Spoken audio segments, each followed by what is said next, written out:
Rusiyanın biraz da hələ də Azərbaycanla yüksək tonla danışması, Salavyovlar, Jirinovskilər, Simonyanlar və s. açıq şəkildə ifadədə edirlər. Moskvada gözlənti budur ki, sən geri addım atacaqsan.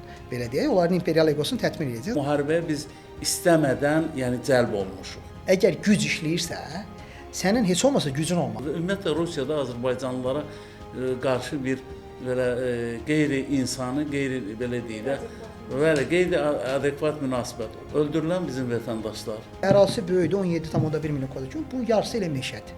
Digər yarısının da yarısı donub. Hamilə insana, xanıma qarşı təhqiramiz hərəkətlər yol verilməzdir. Sovet İttifaqı dağılandan sonra Rusiyanın ən böyük problemi sadəcə ərazi itkisi deyildi. Status itkisi idi. Super güc statusu var idi. Onu itirdi. Onlar eləyiblər, biz də onlara cavab vermişik. Onlar danışırlar, biz də onlara cavab vermişik. Terminologiyada tit for tat deyə bir termin var. Tit for tat deyilir. Vaxtında ermənilərə Kəlbəcərlə Laçını peşkəş eləməyi təklif elədim. Bir qara güruh var. Hansı ki hesab edirlər ki, yox, NATO ora gəlməməli idi və s. Qardaş, Ukraynada 40 milyona yaxın adam var. Sən bu xalqın iradəsinə niyə hörmət eləmirsən? Ukrayna ərazi bütövlüyündə mən görmədim ki, Putin bir dəfə Ərdoğana etiraz eləsin. Cəsarəti çatmır. Dip TV-nin növbəti analitik podkastına xoş gəlmisiniz. Bugünkü buraxılışda regionda və dünyada baş verən mühüm geosiyasi prosesləri müzakirə edəcək. Rusiya-Ukrayna müharibəsinin son gedişatı, onun Cənubi Qafqaza təsiri, eləcə də Azərbaycan-Rusiya münasibətlərində son dövrlərdə müşahidə olunan gərginlik və diplomatik müstəvidə baş verən hadisələr diqqət mərkəzimizdə olacaq. Studiyamızın bugünkü qonaqları hərbi ekspert Üzeyir Cəfərov və beynəlxalq münasibətlər üzrə ekspert Cavanşir Altaydı. Hər birinizi salamlayır, xoş gəlmisiniz. Təşəkkür dəvətə görə. Son aylarda Azərbaycan-Rusiya münasibətlərində müşahidə olunan gərginliyin əsas səbəblərinin nələr üzərində qurulduğunu və həmçinin mövcud vəziyyətin siyasi, iqtisadi, həmçinin təhlükəsizlik sahələrində əməkdaşlığa hansı formada təsir göstərəcəyini düşünürsünüz? Mənə elə gəlir ki, Azərbaycan-Rusiya münasibətlərində gərginliyi bizim təyyarəmizin Rusiya tərəfindən İndi sonradan, yəni Rusiya tərəfi bunu açıq etiraf etməsə də, mən hesab eləyirəm ki, burada təsadüf elementləri çox azdır. Düzdür, deyirlər ki, Ukrayna dronları həmin an samada olub. Amma 38 Azərbaycan vətəndaşının və yaxud da istənilən halda o təyyarədə olan insanların həyatını itirməsi və buna görə məsuliyyətin olmaması, yəni cinayət məsuliyyətinin Rusiya tərəfindən, çünki dəqiq, yəni məlumat var ki, o hadisə general Talapiyla tərəfindən, kapitan Paladayçuk tərəfindən icra olunmuş bir cinayətdir. Üstündən xeyli müddət keçib müxtəlif müzakirələr var. Gərginlik məhz həmin dövrdən başlayıb. Mən hesab edirəm ki, bu gərginlik çox təəssüflər olsun ki, bugünə qədər də davam edir. Təkcə bununla bağlı deyil, çünki ötən həftələrdə, ötən günlərdə daha doğrusu Rusiya Xarici İşlər Nazirliyinin sözçüsü Mariya Zakharovanın yenidən birdən-birə Dağlıq Qarabağ mövzusunu gündəmə gətirməsi, artıq bizim üçün bağlanmış bir səhifənin yenidən xatırladılması əlbəttə ki, xoşa gələn mənzərə deyil. Və Rusiyanın biraz da hələ də Azərbaycanla yüksək tonla danışması, burada həbs olunanların qeyd-şərtsiz buraxılması, sonra onların burada bağlanan mədəniyyət mərkəzinin, Rus evinin yenidən açılması, hətta indi elan olunmasa da biz bilirik ki, onların Xan kəndində konsulluq açmaq istəyi və digər məsələlər əlbəttə ki, Azərbaycan tərəfindən o qədər də rəğbətlə qarşılanmır. Üstəlik də ki, nəzərə alsaq, üzr istəyirəm, Dağlıq Qarabağ ifadəsinin artıq Azərbaycanın siyasi gündəliyindən yığışdırılmasına baxmayaraq, hələ də rusların Naqorno Qarabağ şəklində ifadəsi. Çox məsələlər var. Yəni, mənə gəlir ki, bu gərginliyin kökünü özlərində axtarmalıdırlar. Çünki Rusiya Dövlət Dumasının rəsmiləri, yəni deputatlar rəsmi şəxslərdir. O cümlədən birinci kanalda, Rusiyanın birinci kanalında, o cümlədən özəl kanallarda, yəni tez-tez Azərbaycanın ünvanına hədyanlar səsləndirilməsi, xalqı aşağılamaq cəhdləri, dövlət başçısına həqarətlər, bunlar yol verilməzdir. Hərçənd ki, mən özüm, yəni indi tamaşaçılar kim bu prosesləri izləyirsə, mən 2022-ci ildə Rusiyanın işğalçılıq siyasətini pisləyən şəxslərdən biriyəm və bəzən zaman-zaman olub ki, tənqid yox, təhqirlərə keçmişəm. Çünki bilirsiniz, uşağı öldürmək, qadını öldürmək, hamilə insana, xanıma qarşı təhqiramiz hərəkətlər yol verilməzdir. Yəni mən bütün bunların fonunda bu 2022-də olub, üstündən indi 4 il yarımdan çox vaxt keçib, bir qədər artıq öyrəşmiş. Amma Rusiya tərəfindən yenidən, baxın, ötən həftələrdən də əvvəl 28 il bizim ərazi bütövlüyümüzü şübhə altına almışlar. Bu deyirsiniz, gərginlik, mən hesab edirəm ki, o gərginliyin bir kökü də, yəni Ermənistan əgər 2022-ci ildə Praqada Azərbaycanın ərazi bütövlüyünü dəstəklədisə və bunun izahını da Rusiya verdisə, üstündən 4 ildən çox vaxt keçib, Rusiya bundan barışmaq istəmir.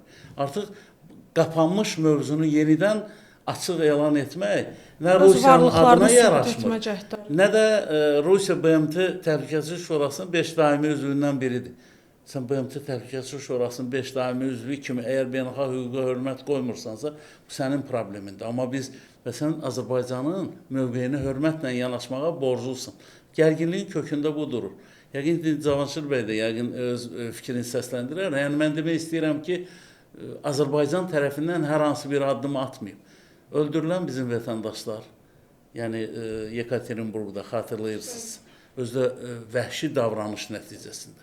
Yadınıza gəlirsə, o hadisəyə qədər də bizim bir soydaşımız, cavan bir oğlan, Rusiya Dövlət Yol Polisi əməkdaşları ilə gülə-gülə danışdığı yerdə onun başına, yadınıza gəlir də, tapanca dirədilər və sonra atəş açdılar. Həmin cavan oğlan həyatını itirdi, amma həmin polisi sonradan azad etdilər. Özdə baxın, Rusiya cəmiyyətində bir ajotaj qaldırdılar, petisiya topladılar və petisiyaya əsasən həmin adam cinayət məsuliyyətindən azad olundu. Və ümumiyyətlə Rusiyada Azərbaycanlılara qarşı bir belə qeyri-insani, belə deyil, qeyri-adekvat münasibət. Orxan Zeynalov adlı bir soydaşımız vardı, cavan. Yadınıza gəlir, onu hansı formada qollarını burub Rusiya Daxili İşlər Naziri Kolokoltsevin otağına gətirməsinə qədər o kadrlar bütün dünyaya nümayiş etdirir. Şov. Bəli, şov idi. Özdə, yəni tarixdə görünməymiş bir hadisədir. Gün ərzində Bakıda da, Moskvada da, Vaşinqtonda da, nə bilim, Londonda, Parisdə yüzlərlə cinayət olur. Hansı cinayətkarı görmüşük ki, belə deyək də, Daxili İşlər Naziri özü hökumətin aparıcı yəni fiqurlarından, yəni rəsmi şəxslərinin bir not. Bunu Rusiya eləyib. Biz indiyə qədər elə bir şey etməmiş. Rusiya atdığı addımlara qarşı biz son vaxtlar sanki belə deyək də, o güzgü effekti olaraq onlar eləyiblər, biz də onlara cavab vermişik. Onlar danışırlar, biz də onlara cavab vermişik. Məsələnin kökü belə.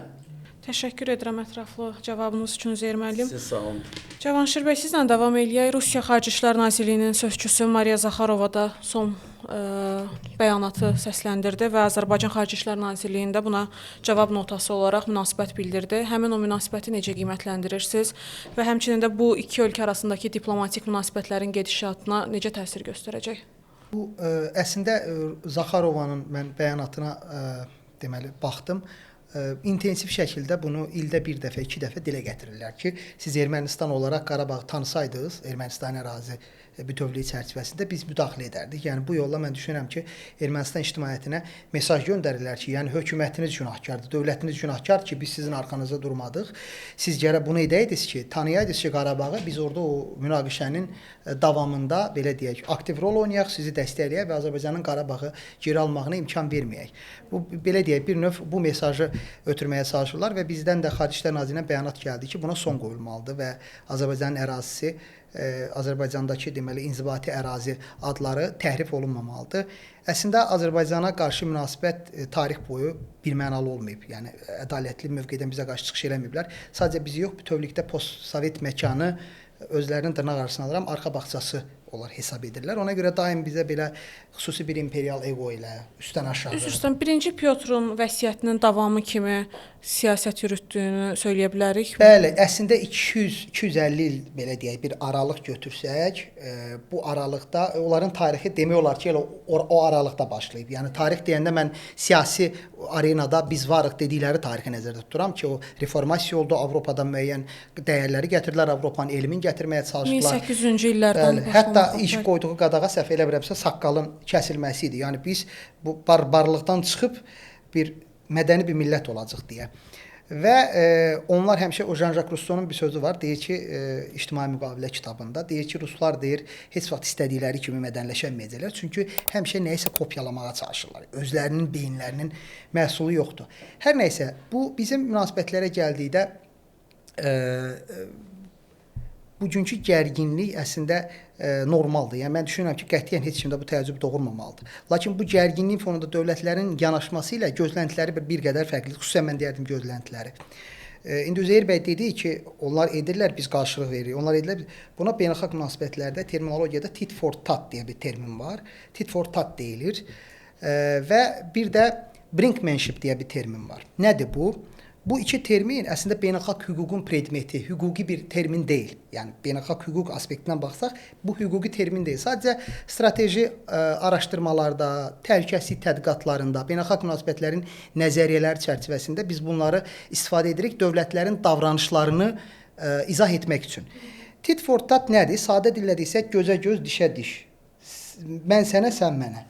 Bir edəcəksən, bir edəcəm. İki edəcəksən, iki edəcəm. Bu yəni bu strategiyanın məntiqi çox sadədir. Siz mənimlə əməkdaşlıq edirsinizsə, mən sizdən birinci əməkdaşlıq eləməliyəm. Əgər siz mənə qeyri-dost müəyyən bir dövrdə davransanız, mən də sizə eyni şəkildə cavab verməliyəm. Ta ki o gərginlik, belə deyək, müharibə nə olur olsun, ta ki siz geri dönüş edib yenidən əməkdaşlığa qaydana qədər. Əgər siz əməkdaşlığa qayıtdınızsa, mən yenə əməkdaşlığa dönməliyəm. Yəni burada emosiyalara yer yoxdur. Bu strategiya əslində beynəlxalq münasibətlərdə uğurlu strategiya sayılır. Uzun müddətli münasibətlər perspektivindən baxsaq. Sadə əldə desək iki nümunə verim. Məsələn, Amerika Birləşmiş Ştatları Çinə qarşı sanksiya qoyur. Çin də adekvat cavab tədbirləri görür. Hindistan-Pakistan münasibət. Deyək ki, bir ölkə A ölkəsi B ölkəsinin 3 diplomatını persona non grata elan edərək arzu olunmaz şəxs ölkədən qovdu. B ölkəsi də 3 diplomatı qarşılıqlı olaraq persona non grata elan edib ölkədən qovur. Bu tit for tat prinsipi deyirik biz buna. Azərbaycan məhz bu prinsipə uyğun olaraq Rusiyanın atdığı addımlara, bizə qarşı qeyri-adekvat addımlara cavab verir, tit for tat prinsipinə uyğun olaraq. Rusiya isə daha çox brinkmanship dediyimiz, brinkmanship nədir? Uçurumun kənarında oyun oynayırsan, uçurumun kənarında siyasət, belə deyək. Nədir? Bunun məntiqi budur ki, mən sizlə müharibə etmək istəmirəm birbaşa. Sizə psixoloji, siyasi təsir edərək, daim sizi təzyiq altında saxlayaraq sizi geri çəkilməyə məcbur edirəm.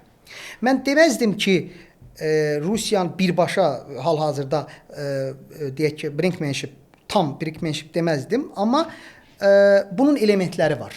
Yəni onlara çatmır. Sadə dildə desək ki, necə yəni Azərbaycan, yəni hələ də Rus siyasi ictimai elitası bizi hələ də çox zəif, xeyli zəif, özlərinin təsir dairəsində olan kiçik bir aktor kimi görürlər. Və bunu istər diplomatik kanallarla, istərsə də ictimai diskurslarda Solovyovlar, Jirinovskilər, Simonyanlar və s. açıq şəkildə ifadədə edirlər. Bu tit for tat prinsipini ona görə qəbul edə bilmirlər. Daha çox brinkmanship dediyimiz izahla biz bu elementləri biz görürük. Bizə qarşı istəyirlər ki, o təzyiq diplomatiyası ilə bizi geri addım atmağa məcbur etsinlər və beləliklə öz imperial egolarını tətmin etsinlər. Lakin Prezident İlham Əliyev atdıqları bütün addımlara, xüsusən son bir il yarımda adekvat cavab verdi və geri addım atmadı. Beləliklə onların, yəni Moskvada gözlənti budur ki, sən geri addım atacaqsan. Belə deyək, onların imperial egosunu tətmin edəcəksiniz. Lakin bu baş vermədi. O gözləntiləri puç oldu. Və düşünürəm ki, bizim xarici siyasətdə bu kifayət qədər uğurlu yanaşmadır. Bəli, cənab prezidentin uzaqgörən siyasətinin növbəti bir mərhələsi hesab edirlər. Bəli, yəni prezident heç də təsadüfi deyil, yəni bu addımlar atır. Yəni prezident kimi demirəm, amma ümumən beynəlxalq münasibətlər üzrə elmlər doktorudur. Yəni o yaxşı bilir diplomatiyanı. Həm nəzəri, həm praktiki. Bəli, həm nəzəri, həm praktiki. Bu da Moskvada qıcıq yaradır. təbii ki. Amma nə qədər qızıqlansalar da biz öz yolumuzdayıq və düşünürəm ki, bu uğurlu xarici siyasət kursu davam etməlidir. Təşəkkür edirəm ətraflı cavabınız üçün. Üzeyir müəllim, sizlə davam etmək istərdim. Rusiya-Ukrayna müharibəsinin gedişatı Cənubi Qafqazdakı geosiyasi balansa necə təsir göstərir? Ümumiyyətlə bunu dəyişə bilərmi və bu proses Azərbaycan xarici siyasətinə hansı formada təsirlər göstərəcək? Deməli, Rusiya-Ukrayna müharibəsi çox təəssüflər olsun ki, bizi də, yəni bu prosesə zorla cəlb eləyib. Nə mənada zorla deyirəm? Əvvəla Azərbaycan, yəni müharibədən təzə çıxmış bir ölkə olsa da, Rusiya-Ukrayna müharibəsində zərər görmüş, məsələn, Ukrayna uşaqlarına dəstək göstərir. Yəni onların reabilitasiyasına, valideynini itirmiş, valideyn qayğısından məhrum olmuş xeyli sayda Ukraynalı uşaqlar Azərbaycanda bir müddət olurlar və onlar burada sanki reabilitasiya kursu keçirlər. İndi deyə bilərlər ki, bu humanitar tərəfidir. Amma bunun siyasi tərəfi də var. Ötən günlərdə, məsəl üçün, Azərbaycan ilk dəfə idi bəyan eləyirdi ki, Ukraynada müharibədə əsir düşmüş Ukrayna hərbiçiləri Azərbaycanda reabilitasiya kursu keçdilər. İndiyə qədər biz uşaqları deyirdik. İndi artıq hərbiçilərdən söhbət gedir. Hərbiçi də reabilitasiya kursu keçəndən sonra avtomatik olaraq ya sıraya qayıdır, ya da ki, əgər səhhəti imkan vermirsə, bir növ ehtiyata keçir. Bu da qarşı tərəfi qıcıqlandırır. Yəni, baxın, birbaşa əlaqəsi olmasa da, Rusiya bunu həzm edə bilmir ki, necə, yəni bizə düşmən olan bir dövlətin zabitini Azərbaycan öz qanadı altına alır. İkincisi, Rusiyanın dağıtdığı enerji və yaxud da ki, digər infrastrukturların bərpasında Azərbaycan iştirak edir.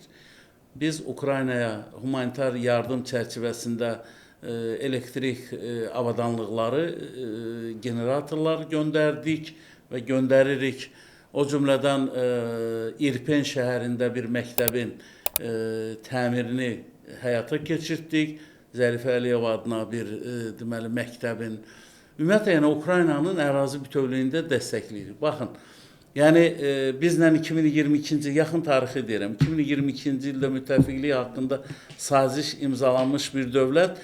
Eyni zamanda biz Ukrayna ilə də münasibətlərimizi, belə deyək, yüksək səviyyədə saxlayır. Ukrayna prezidenti müharibə hətta dönəmində 2 dəfə Azərbaycana səfər edib, sonuncu səfər Qəbələdə, yəni görüş oldu, sənədlər imzalandı və son Xəzər. Baxın, Xəzər hər zaman, yəni belə deyək də, həm neytrallığını qoruyurdu, həm Türkmənistanın yanaşması ilə idi, Qazaxıstanın, İranın və Rusiyanın, Azərbaycanın da həmçinin. Və birdən-birə Xəzərdə müharibə səhnəsi, yəni Ukrayna Xəzərdə Rusiyaya gedən gəmiləri, İrandan gedən gəmiləri vurdu və bu da çox böyük, belə deyək də, narahatçılığa səbəb oldu. Əvvəla Xəzərdən biz çox böyük enerji layihələrini həyata keçiririk. Yəni neft-qaz əldə etmək, onu Avropaya nəql etmək və digərlər. Baxın, müharibə harda gedir, amma əks-sədası hardan gəlir. O nöqteyi nəzərdən bilirsiniz, bu müharibəyə biz istəmədən, yəni cəlb olmuşuq. İstəmədən və Azərbaycan prezidentinə sual verilir. Azərbaycan prezidenti Ukraynadan gələn jurnalist Dmitri Gardonun sualına cavab verir və deyir ki, biz, yəni Azərbaycan olaraq öz nümunəmizi digərlərinə çəkərək deyirik ki, biz 28 il ərzində ATƏT Minsk qrupunun o boşboğazlığına aldanmadıq, sona qədər işğal faktoru ilə barışmadıq. Hərçənd ki, ATƏT Minsk qrupunun 3 üzvündən biri Amerika, Fransa, Rusiya canfaşanlıq eləyirdi, sən demə oyun oynayırdı və hətta Rusiya prezidenti açıq şəkildə bəyan elədi ki, mən vaxtında ermənilərə Kəlbəcərlə Laçını peşkəş eləməyi təklif elədim, onlar bunu istəmədilər. Təsəvvür edin, Azərbaycanın ərazi bütövlüyünü bir başqa dövlətin, elə deyək də, güya sülh yaratma missiyasında iştirak edən bir dövlət peşkəş etmək istəyirmiş. Azərbaycan xalqının ərazisini hətta prezident tək başına həll etmək gücündə deyil, çünki bunun üçün xalqın iradəsi olmalıdır, referendum keçirilməlidir. Bu, yəni beynəlxalq hüquq bunu deyir. Amma biz yenə deyirəm, bu münaqişəyə bu şəkildə cəlb olmuşuq. Deyirik ki, Ukrayna xalqına ki, işğal faktoru ilə barışmayın. İşğal faktoru ilə barışmayan sözünü eşidən kimi ifadə biz edirik. Dərhal qarşı tərəf qıcıq göstərir. Nədən qıcıqlanırsan sən? Bu beynəlxalq hüquq dediyimiz anlayış var. Yəni ərazi bütövlüyü toxunulmazdır. Yəni bu beynəlxalq sənədlərdə elə təsbit olunur. Və sən də BMT Təhlükəsizlik Şurasının 5 daimi üzvlərindən biri borclusan, yəni o müddəalara əməl etməyə. Sən özünü böyük dövlət saya bilərsən, nüvə dövləti saya bilərsən.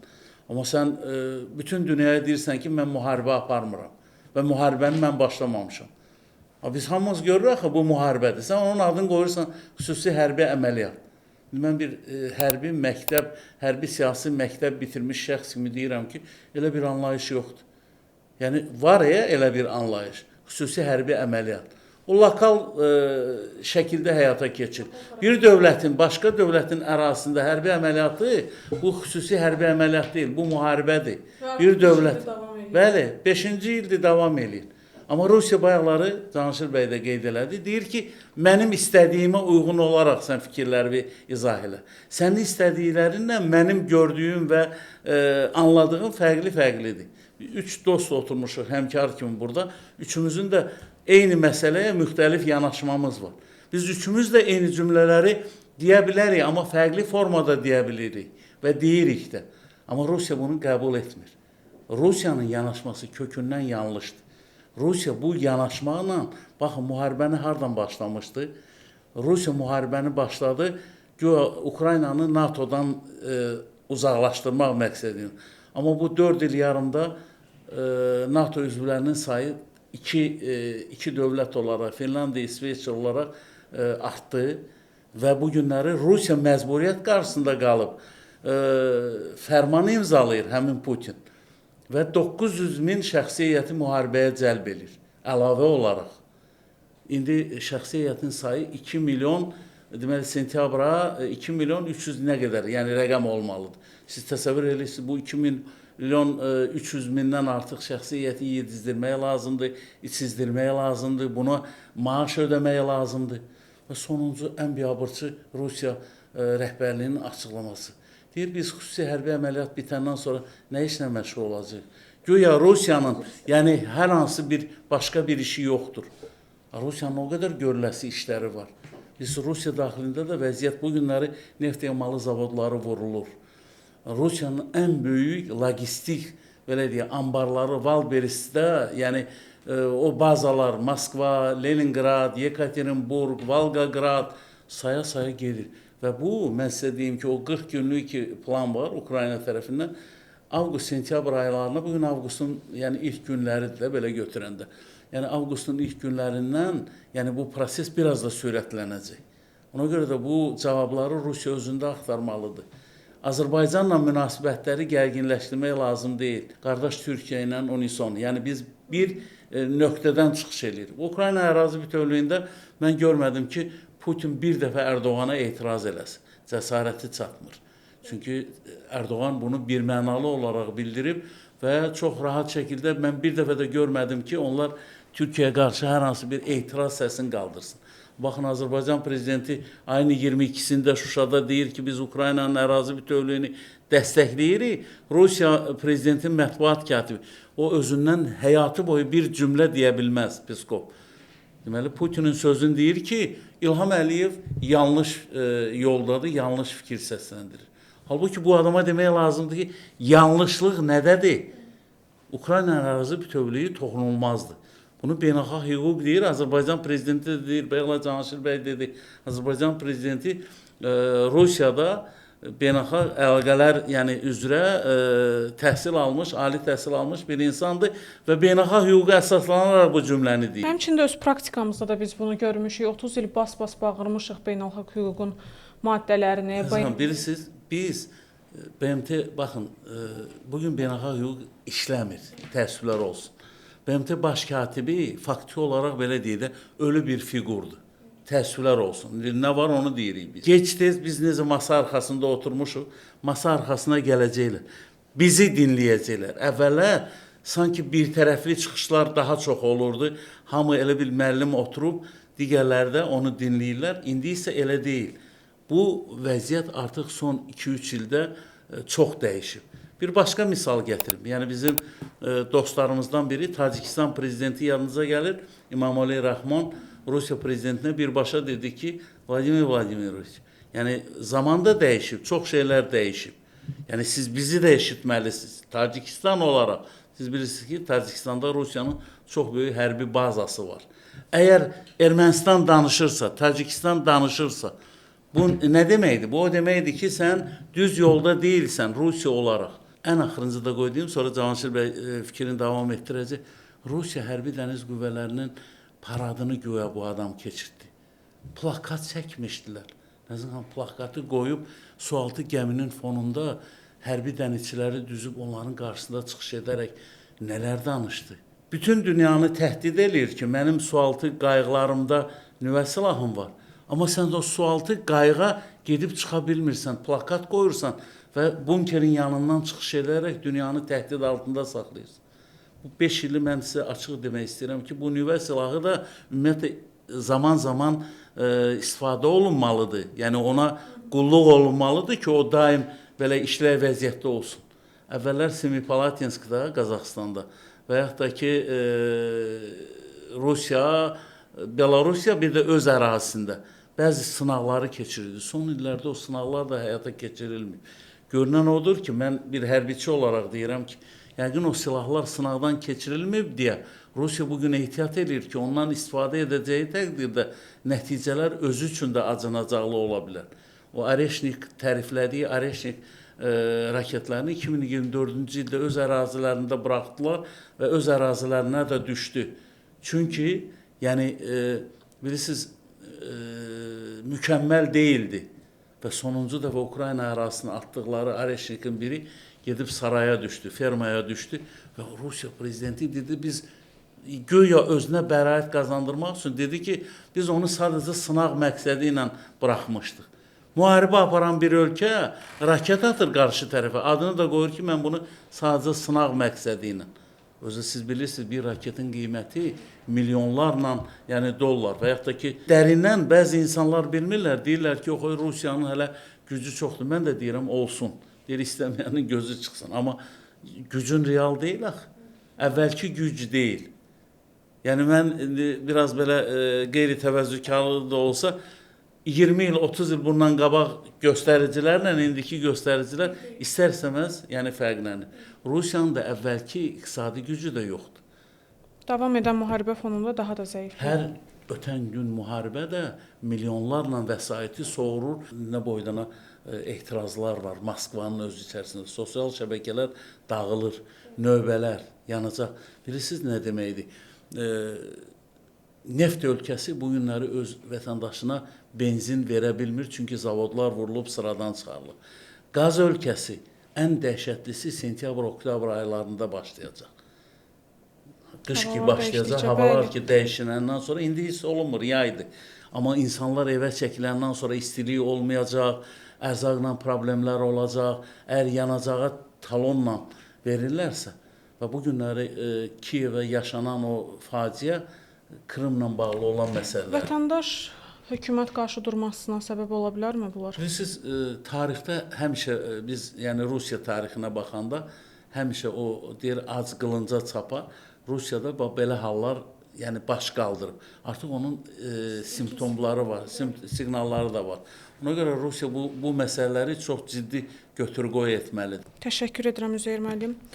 Cavanşir bəy, son olaraq sizə sual vermək istəyirəm ki, hazırki gərginlik fonunda Azərbaycan və Rusiyanın münasibətləri normallaşdırması üçün atmalı olduqları addımları nələrdə görürsünüz?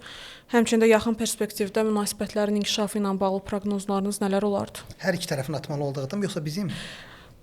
Hər iki tərəf istiqamətində də danışa bilərik, biz tərəfdən də. Əslində biz indi məsələnin emosiya tərəfi var və dövlət ağlı tərəfi var. Biz sevsək də, sevməsək də, istəsək də, istəməsək də biz qonşuyuq və regionun iki mühüm aktoruyuq. Bugün budur vəziyyət. Sabah dəyişə bilər. Dünən fərqli idi. 90-cı illərin əvvəllərində Azərbaycan cansız bədən kimi, o yerdə qalan, ölüb bastırılmayan cansız bədən kimi idi. Bu nə qədər ağır səslənsə də, acı olsa da bu bir reallıqdır. Amma bu gün Azərbaycan güclüdür, ərazi bütövlüyünü bərpa edib, regional aktordur, regionun ən güclü dövlətidir. Əgər biz nəzərə alırıqsa ki, qonşuyuq və eyni regiondayıq, pis yaxşı müəyyən bir tarixin dövründə birlikdə olmuşuq. Biz onları yaxşı tanıyırıq. Hətta bəzi məqamlarda onların özlərini onlardan daha yaxşı tanıyırıq. Çünki onlar məsələyə subyektiv baxırlar, məsələyə bəzən emosional baxırlar, imperial təfəkkürlə. Bəzi reallıqları görməzdən gələ bilirlər. Amma biz daha soyuq başla bəzi reallıqları görə bilirik, kənardan baxırıq deyə. Ona görə də düşünürəm ki, bu böhran ictimai bəyanatlar fonunda və s. həll olmur. Adətən həmişə hər nə qədər sərt bəyanatlar verilsə də dövlət rəsmiləri tərəfindən, nazirlər, prezidentlər tərəfindən qapalı qapılar arxasında həmişə əlaqələr qalır və düşünürəm ki, bu gərginliyi idarə olunan səviyyəyə endiriləcək. Bu istiqamətdə addımlar, konstruktiv addımlar atılacaq. Amma ümumi götürsək, Rusiyanın istədiyi təkcə bu dəqiqə hal-hazırda Azərbaycan-Rusiya məsələsi deyil bu. Bütövlükdə postsovet məkanla Rusiya arasında bir qarşıdurma var və Qərblə Rusiya arasında bir qarşıdurma var. Məsələn, bugün Moldovada inanılmaz anti-Rusiya əhval-ruhiyyəsi var və bu istiqamətdə kifayət qədər ciddi addımlar atılır. Ukrayna ilə zaten müharibə şəraitindədir. Gürcüstanın torpaqlarını işğal edib. Ermənistanda Paşinyan administrasiyası hansı ki münasibətlər arzu olunan səviyyədə deyil. Qazaxıstan məsələn, cənab Tokayev ən son Rusiya prezidenti cənab Putinə qarşı öz mövqeyini ifadə elədi. Ən son Şuşada cənab prezident İlham Əliyevin bəyanatı və təbii ki, bütövlükdə Avropa bu transatlantik məkanla bir sivilizasiya toqquşmasında Rusiya hal-hazırda savaşır. Yəni bu qədər sadə dildə deyim tamaşaçılar üçün, yəni bu qədər insan dəli ola bilməz. Yəni insan bir dönüb özünə baxmalıdır. Bəzən o diplomatiyada bir hard power dediyimiz sərt güc var, soft power dediyimiz yumşaq güc var. Yəni həmişə hard power, həmişə mən diktə edəcəm, həmişə mənim dediyim olacaq. Bu həmişə keçərli olmur və Rusiya əvvəlki gücündə də Üzeyir bəy qeyd elədi, əvvəlki güc də yoxdur. Yəni bu diktəni edə bilmək üçün yaxşı beynəlxalq yaxşı beynəlxalq hüquq işləmir. Bunu başa düşdük. Xüsusən son 4-5 ildə biz bunu müşahidə edirik. Amma əgər güc işləyirsə, sənin heç olmasa gücün olmadı. Məsələn, Amerika Birləşmiş Ştatları Venezueladan getdi, prezidenti götürdü, gəldi. Bu beynəlxalq hüquqa ziddir, ziddir. Amma bunu etmək üçün onun gücü varmı? Var. Məsələn, okeanın bu tərəfində gəlib müharibə edir. Bu gücü varmı? Var. Amma sənin o gücün yoxdur. Və əslində Sovet İttifaqı dağılandan sonra Rusiyanın ən böyük problemi sadəcə ərazi itkisi deyildi. Status itkisi idi. Super güc statusu var idi.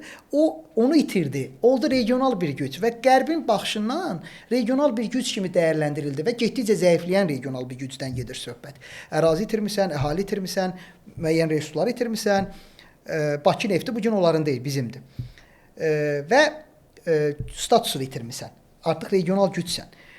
Ona görə dedilər ki, sən elə regional güc kimi, bugün Avstraliya ilə, Kanada ilə bizim bir problemimiz yoxdur. Yaponiya ilə bizim problemimiz yoxdur, məsələn. Pakistanla, Hindistanla elə bir ciddi bir halada problem. Sən də eyni şəkildə, yox bu dedi ki, siz dünyanın idarəsini məndən hesablaşmalısınız, mən super gücəm. İndi tamaşaçılar üçün daha sadə olsun, deyim, dedilər ki, sən necə super gücsən? Yəni, millətlər üstü tək ittifaq bizdə. BMT bizdə, yəni şey olaraq. IMF, Dünya International Monetary Fund bizdə. Dünya Bankı bizdə. Sosial şəbəkələr bizdə. Populyar mədəniyyət, kütləvi mədəniyyət bizdə. Beynəlxalq valyuta, dollar, avro bizdə. Beynəlxalq dil, ingilis dili bizdə. Təyyarəni biz istehsal edirik. Ən güclü hərbi blok NATO bizdə. Ən yaxşı təhsil sistemi bizdə. Ən yaxşı səhiyyə sistemi bizdə. Bütün dünyanın hər yerindən, Afrikadan, Yaxın Şərqdən, Asiyadan, Çindən, Hindistandan insanlar kütləvi şəkildə hara gəlmək istəyir? Bizə. Bütün güc bizdədir. Bütün güc bizdədir. Ərazinə girmişik. Əlindəki iPhone bizimdir. Hollywood izləyirsən əhalin. Sənin nəyin var buna alternativ olaraq? Bəli, ərazisi böyüdü, 17,1 milyon kvadrat kilometr. Bunun yarısı elə meşədir. Digər yarısının da yarısı donub. Hətta 3/2 hissəsi donub. 150 milyona yaxın əhalisi var, 140-145 milyon da 60 milyon rus deyil ümumiyyətlə. Rus olanların da içində o mübahisəlidir. Çünki atası Çeçen, anası rus, atası Azərbaycanlı, anası rus. Hə, yəni qarışıq millətlər. Sankt-Peterburqda, Moskvada biraz əhali var, yaxşı var. Resurslarım var, əla, çox gözəl. Pulum var, əla. Ukrayna müharibəsindən öncə nəzərdə tutub deyirəm. Yaşa da özün üçün, gəl belə deyək. Səndən kimin nə işi var? Yox, mənlə hesablaşasınız. Cənubi Qafqaz mənim arxa bağçamdır. Mərkəzi Asiya mənim arxa bağçamdır. Şərqi Avropa Şərqi Avropaya ümumiyyətlə yaxınlaşmayın, NATO genişləməsin. Suriyada, yaxın şərqdə, digər ərazilərdə burada oturaq sizlə hesablaşaq. Dedilər ki, qardaş, sən bunu deyirsən, bəs sən bunu deməyə gücün varmı? Bunun arxasındakı gücünə biz səni niyə görürük bu qədər böyük bir super güc kimi? İndi Üzeyir bəy deyir, bəziləri Rusiyanı hələ də əfsus olsun ki, qardaş Türkiyədə bəzi yarı cahil, dırnaqarası ekspertlər, Azərbaycanda o bəziləri sırf cahillikdən, bəziləri qarın davasından, bəziləri etnik kökəni fərqlidir deyə, bəziləri sırf anti-Azərbaycan hakimiyyət, anti-hakimiyyət, anti-dövlətdir deyə, bəziləri xarici ölkələrin xüsusi xidmət orqanları ilə əməkdaşlıq edir deyə, bu və ya digər səbəbdən bir qara güruh var, hansı ki hesab edirlər ki, yox, NATO ora gəlməməli idi və s. Qardaş, Ukraynada 40 milyona yaxın adam var. Sən bu xalqın iradəsinə niyə hörmət eləmirsən? Niyə hörmət edirəm? Niyə görə mən sənin arxa bağçan olmalıyam? Niyə görə mən hesaba qatmalıyam ki, sən bunu bu cür istəyirsən? Nə istəyirdilər? NATO genişləməsin. Üzeyir bəy qeyd etdi, 1300 kilometrdən çox Finlandiya ilə sərhəd var. İki ölkə NATO-ya qoşuldu. NATO daha da gücləndi. İndi Avropada silahlanmaya daha çox vəsait ayırırlar. Ümumdaxili məhsuldan ən güclü orduları qurmağa çalışırlar. Polşada, Almaniyada və s. və l. Yəni nəyə nail oldun? Nəyə nail ol? Ukraynanı itirmisən. Yəni qəlbləri fəth eləyə bilməmsənsə, hətta orada işğal etdiyin o coğrafiya ki var, o da müvəqqəti xarakter daşıyır. O baxımdan düşünürəm ki, Rusiya burada çox uzatmaq istəmirəm. Yəni istər beynəlxalq münasibətlər, istər tarixi kontekst, istər iqtisadi baxımdan saysız hesabsız faktor var, arqument var ki, Rusiyanın əvvəlki gücündə demirəm, amma ümumiyyətlə Sovet İttifaqı dağılandan sonra Rusiya o super güc statusunu itirib və bugün siz yaxşı qeyd edirsiniz, cığal, uşaqların cığallığı var, uduzan deyir, güləşməyə və oynamağa doymur. Onun kimi, yəni, yox, mən hələ də varam iddiası və bu gün gətirdiyi, bəli, mən düşünürəm ki, bu mənada strateji xəta idi Ukraynaya hücum eləmək. Çünki əgər Ukraynaya hücum eləməsəydi, Avropa ilə hardasa bir kompromislərə gedə bilərdilər ki, məsələn, yəqin siz də razılaşarsınız, məsələn, deyərdilər ki, qardaş, siz bizi nə qədər qərb mədəniyyətindən, qərb toplumundan görməsəniz də, biz Avropaya girişimiz var, biz daha yaxınıq. Siz o Amerika Birləşmiş Ştatlarında, Vaşinqtonda nə deyirlər, ona qulaq asmayın, gəlin, bir kompromis tapağında, birlikdə mənim resursum var, sizin pulunuz var, inteqrasiya edək və s. və l. Yəni, bunu edə bilərdilər, hardasa. Ukraynaya hücum etmədən soft power dediyimiz, yəni o diplomatiyadan, o yumuşaq gücdən istifadə, amma etmədilər. Ənənə bu 200 illik imperial ego, diktə təfəkkürü və nəticədə vəziyyət aktual, yəni hal-hazırki aktual olan vəziyyət ortadadır. Təşəkkür edirəm Cavanşir bəy, həmçinin də Üzeyir müəllim, çox sağ olun. Verilişimizi həm maraqlı, həm də təhlil dolu apardığınız üçün hər birinizə ayrılıqda təşəkkür edirəm. Hörmətli tamaşaçılar, bir daha qeyd edeyim ki, bugünkü mövzumuz Rusiya-Ukrayna müharibəsinin son gedişatı, eləcə də Cənubi Qafqaza təsiri və Azərbaycan-Rusiya münasibətlərinin son dövrdə baş verən gedişatı idi. Bizi izlədiyiniz üçün təşəkkür edirik. Növbəti podkastlərdə görüşmək ümidi ilə.